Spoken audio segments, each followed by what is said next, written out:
This is our Carvana experience. Just got it off the trailer about an hour ago, just got in it to drive it, and this is it. So I truly feel bad for anybody who decides to take home this 2015 Nissan Altima from CarMax. Carvana failed today. What happens when your car breaks down the hour after you got it dropped off?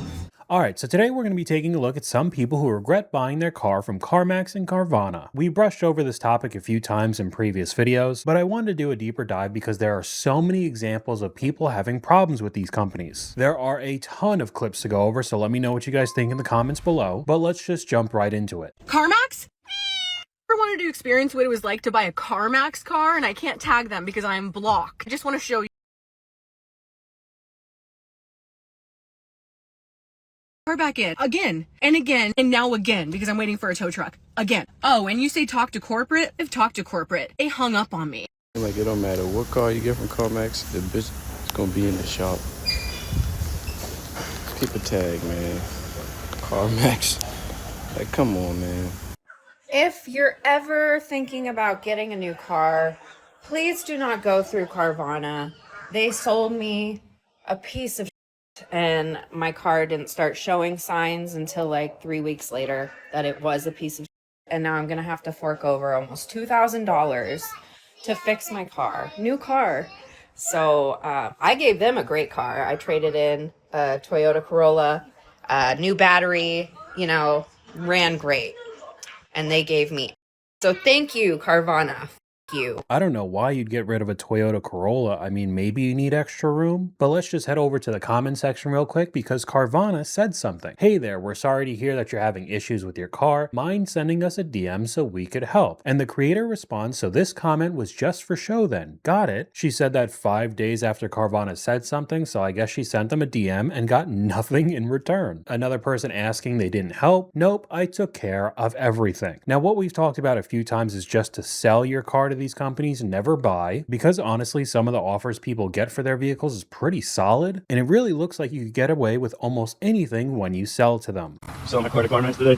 The last time I ever seen this, bro. It was a good car to me, bro. It was a good car. So beginning right now.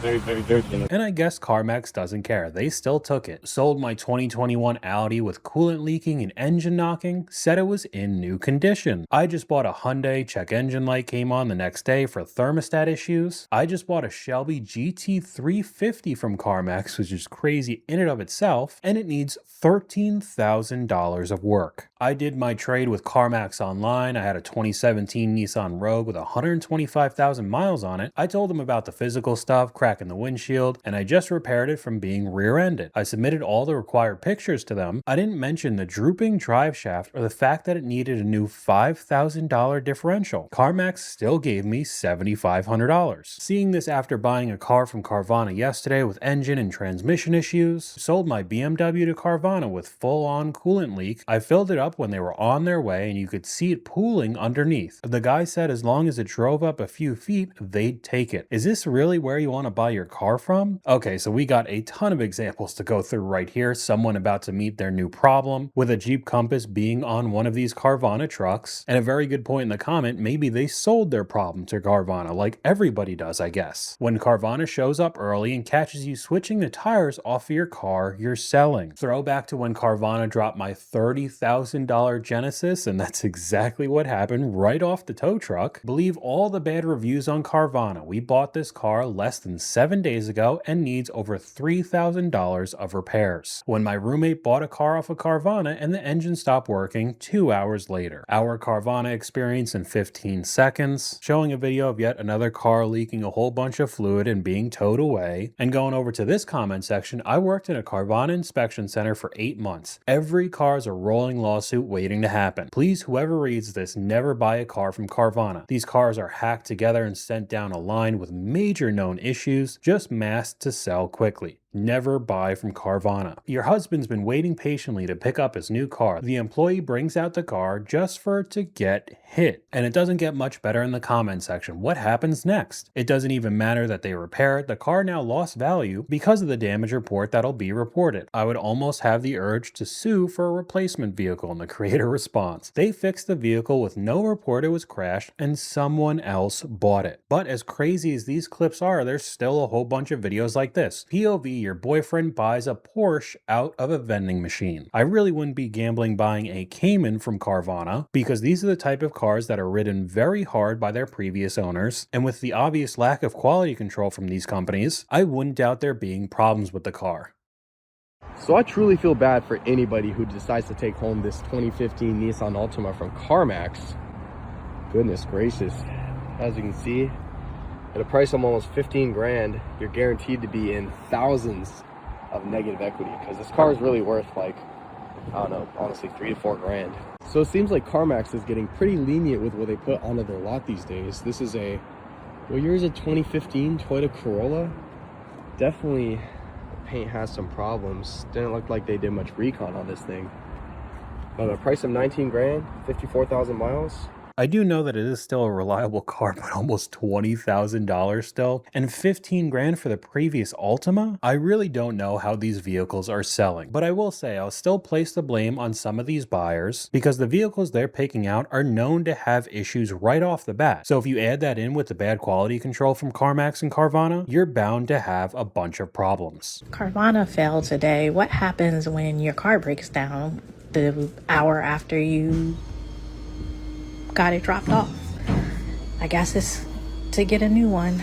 All right, stay tuned. So you're going to do the exact same thing again? Because the first thing that I see is a used BMW, a German car, that is already known to have a whole bunch of issues, especially the older they get. And I mean just personal taste, they had aftermarket wheels as well. To me, that's a red flag. And going over to the comment section, your first car was buying from Carvana. They have a horrible reputation. Your second mistake was getting a BMW. Good luck with getting a refund. They'll probably give you the runaround, unfortunately. Here's another one up on screen, basically the exact same story, yet another BMW. But I'll read out the description. Okay, so the first BMW I got from Carvana was total mechanical disaster. It had so many issues, and now they sent me this one, and guess what? The delivery driver hit a bump and cracked the rear light. I think you're getting some sort of divine intervention just to not buy a luxury car from one of these companies.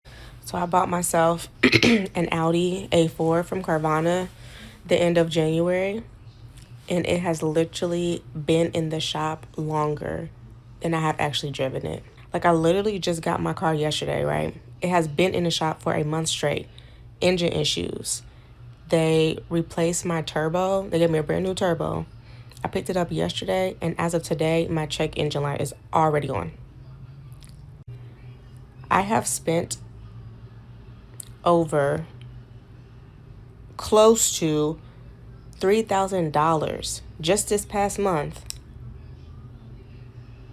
on a rental. Your first mistake was buying a luxury vehicle from a place like that. You always buy it at the dealership, new or used. Now, I don't really know what to say about that one because it feels like a no-win situation. We've gone over dealerships several times on this channel, how awful the entire process is, along with the overpriced vehicles. Then we've talked about people regretting their luxury cars in general. Whether they're new or used, a lot of them have many problems. But if you go to one of these companies where you could buy the car from your phone, it seems like there's a lot of issues as well. There's really nowhere to turn. Another person saying it's not Carvana, it's Audi. Hope that helps. I feel like it's a bit of both. Girl, Audis are the worst. You don't do enough research on the cars before buying them. That's the issue here, not Carvana. Again, I think it's probably both. But this next clip is a prime example of somebody not doing their research when it comes to buying a vehicle. Hey, me so excited to show you guys my new car. The brakes are smoking. The motor is like, or transmission, we don't really know. I'm sure he knows more of what's going on. This is our Carvana experience. Just got it off the trailer about an hour ago. Just got in it to drive it, and this is it. This is what I get for leaving you to buy something. I said no GM. Oh my God! So this is my fault that the car's literally on fire. No what are we? GM.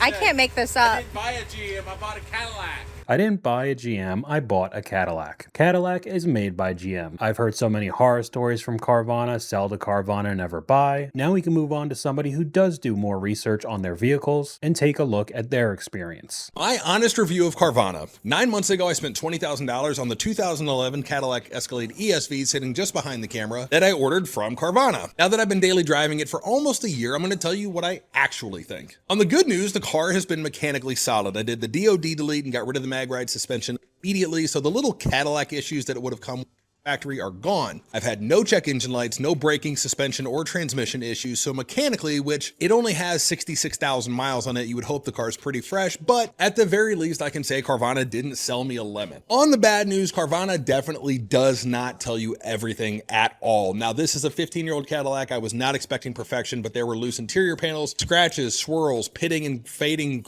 peeling chrome off the wheels, mismatched tires, and a couple other little things. Carvana definitely painted a very pretty picture of this car. My only other complaint in the buying process for Carvana was the experience buying the car in terms of communication was actually pretty terrible. And when you would ask for any updates as to where the car was in their reconditioning process, absolutely nobody at Carvana knew anything about any car at all. Honestly, I don't really know why they have online support because no offense, but nobody knew anything about any of the cars anytime I would ask.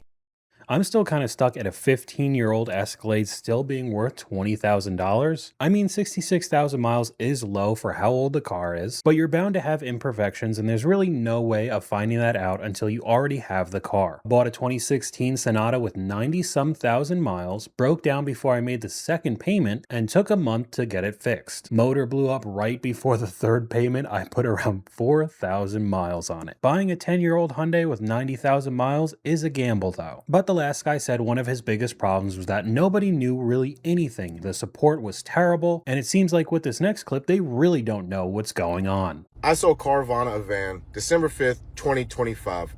Whenever I sold them this van, they messed up the paperwork, so they gave me an additional $36,000, which they shouldn't have. When I told them, they said, oh, we don't care. We're just here for the van. So, all right. So I never intended to keep this money. I've been calling Carvana at least once a week saying, hey, I have this money. It doesn't belong to me. What do I do with it? They pretty much said, man, I don't know. Somebody will reach out to you. Who knows? It's been 3 months. So today I get this in the mail. This is what it says. As part of the after-sale review process, Carvana discovered that due to a technical error, the estimated payoff for the trade-in vehicle was overstated. Look at this. Carvana discovered. Carvana didn't discover. I told y'all. I said y'all messed up. And the response I got was, well, not my job. Again, I've been calling every week for about 3 months. I also say that Carvana is requesting that I send payment in the amount of $36,139.76 within 14 calendar days. You don't give me a deadline. I've been trying to reach you. You don't give me a deadline. I'll give you a deadline. I really don't know how that kind of mistake slips through the cracks, but in my mind, especially when this guy's been calling you for months and you've said basically nothing, I think he should be able to keep the extra $36,000. But now they send something in the mail demanding it in the next 2 weeks, when this guy did literally nothing wrong. All he did was try to sell you a van, and you somehow messed up the numbers this badly. So you think about buying a car from Carvana? Old crappy rotors, brand new pads, because they can't spend an extra $40 on new rotors for this customer. Right? Not that bad, I guess. Also, they're gonna be coming back for the AC. AC's leaking, so that's gonna go ahead and work out well for them. And of course, 17 codes in the body control module, 2020 with 47,000 miles. So you've been warned about the quality of Carvana cars. Now I know I've been saying this quite a bit in the video, but the model of vehicle does come into play. It's a 2020, not super old, only 47 miles, but the model is a Chevy Trax. Not something that I'd personally want to buy, and the reason why is because they're pretty unreliable. I think the 17 codes proves that point. I just don't know if people will ever learn. I bought a luxury Audi from Carvana like about a week ago, and it now needs about $10,000 in repairs. When I first started my search looking for this particular Audi, I went through all the normal channels most people go through, you know, Auto Trader, Car Gurus, but I couldn't find any examples that weren't super overpriced. So I figured, you know, let's try something different. Let's try looking on Carvana. Again, very seamless process, so I commend them on that. I mean, I filled in my info, they delivered the car in just a couple of days, but when I got it, I noticed noticed immediately that there were some things in there that they did not disclose to me. The car was in white, but the bumper was a slightly different color compared to the fender. And also the fender was a slightly different color compared to the door. Clearly, this car had been repainted and it wasn't really the best work, but that wasn't even the worst part. So my immediate red flag is this car is priced lower than all the rest of the Audis he was looking at. Why do you think that's the case? And as soon as it rolls off the truck, you could see the panels are different colors, never a good sign. But we could go over to the second part of this video that gets much worse. The worst part came when I got my post-purchase inspection done at Ratified Motorsport, because I wasn't going to trust Carvana's 150-point inspection thingy. I took the car up to Ratified Motorsports, a highly respected German repair shop here in Minnesota, and what they found was not what I wanted to hear. The PCV, the water pump, and the thermostats all need to be serviced because the PCV malfunctioned. Parts and labor come out to $4,406.13, but we're not done. The valve cover gaskets are visually leaking, which is not good. Parts and labor come out to $705.62. The upper timing covers need to be resealed and another oil change needs to be performed. That is $3,038.87. That gets us to a grand total with the diagnostics cost. That is $8,335.62. And keep in mind, this doesn't even include the problems with the fender, not matching with the bumper, not matching with the hood, and not matching with the rest of the car. Now we've gone through several different types of vehicles throughout this video, but I would say steer clear of any of these high performance cars especially. What many people are doing right now is what I said earlier. They drive these cars very hard and then get a good offer from CarMax or Carvana, sell it to them without having to do maintenance or repairs, and then you're stuck with the bill when you buy it. And in some cases, they'll even try to gaslight you and say that it's normal for these types of cars. So I've been having a really bad past couple of weeks, and I just want to come on here and get your guys' opinion and see like what my next step should be, or like how I should handle the situation. But basically, a couple weeks ago, I bought a new car. I went to CarMax and I got a used M2 BMW. And I don't know if you can tell, but I am not in an M2 BMW because I've been in a loaner for a couple weeks. And that's because after a few days, it started having a ton of issues. Like the light kept coming on the dashboard and making like a large, like beep or loud beeping noise constantly. The engine was feeling sluggish.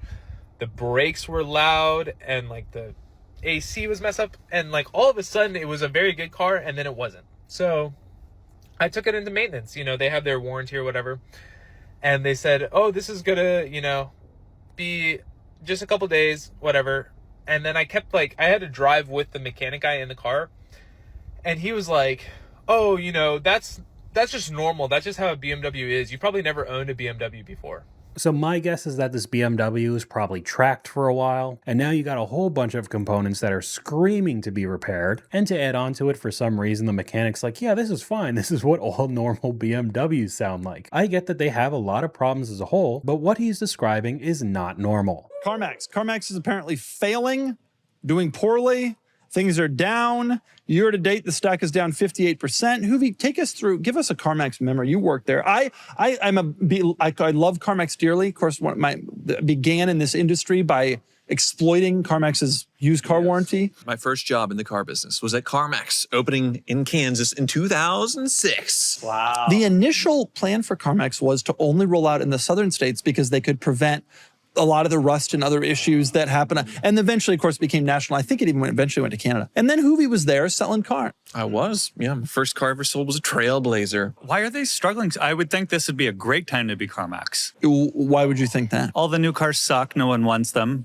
They're all overpriced. If you have a normal car, Carvana makes it so easy. And CarMax never greatly pivoted towards the online thing. It's just still so brick and mortar focused. Now, I saw somebody was complaining about CarMax recently because they just wanted someone to do a walk-around video of the car. We can't do that. So you have to be lucky enough to search up a car that you want from CarMax and have it be very close to your house, like a normal dealership. Because other than that, you're not going to get a walk-around of what the car looks like. You could get it shipped over wherever you live in the country, but then you have the car. And something that was said earlier in the video, the car warranty, used to be something that you could exploit. Bumper to bumper, they would fix anything, but they got wise to that when, of course, it costs a ton of money to fix cars. And fast forward to 2026, the warranty is giving people the runaround. You have a warranty through CarMax. Heads up. They're awful. Horrible. It's not actually through CarMax, it's through a third party. I have been without my car now for almost 40 days. And all of that is because of how long it has taken that warranty company to approve things, to move things through. They are horrible. I mean, like, and they just tell you there's nothing we can do. There's nothing we can do. They make you jump. They make it impossible to get coverage. It took us. God, everything they asked of us, we had in their hands within hours. The longest they had to wait for anything was 24 hours for anything, and it took almost 2.5 weeks to just get approval. And then after they took my engine block off and took my engine block out and looked, they found that another part was damaged. So then it took this warranty company another week and a half to approve the part. So now I have spent $1,700 on a rental car, and the only thing they will pay for is 7 days. I'm still struggling with them right now, 3 weeks and still no approval. They also told the dealership to make me pay for the engine to be taken apart. So when it comes to buying a car right now, there's no real good solution. You go over to the dealership and buy something new or used that's really overpriced. You have to deal with the whole car salesman situation on top of it. But then if you try to buy a car from your phone without looking at it first, you're also going to have to deal with a whole host of issues that I guess the warranty that comes with it won't really help you out with. But that's all I got for you guys today. Let me know what you guys think in the comments down below. YouTube thinks you'll like this video popping up on screen right now, but hopefully you guys enjoyed this video. If you did, please leave a like, and I'll talk to you guys later.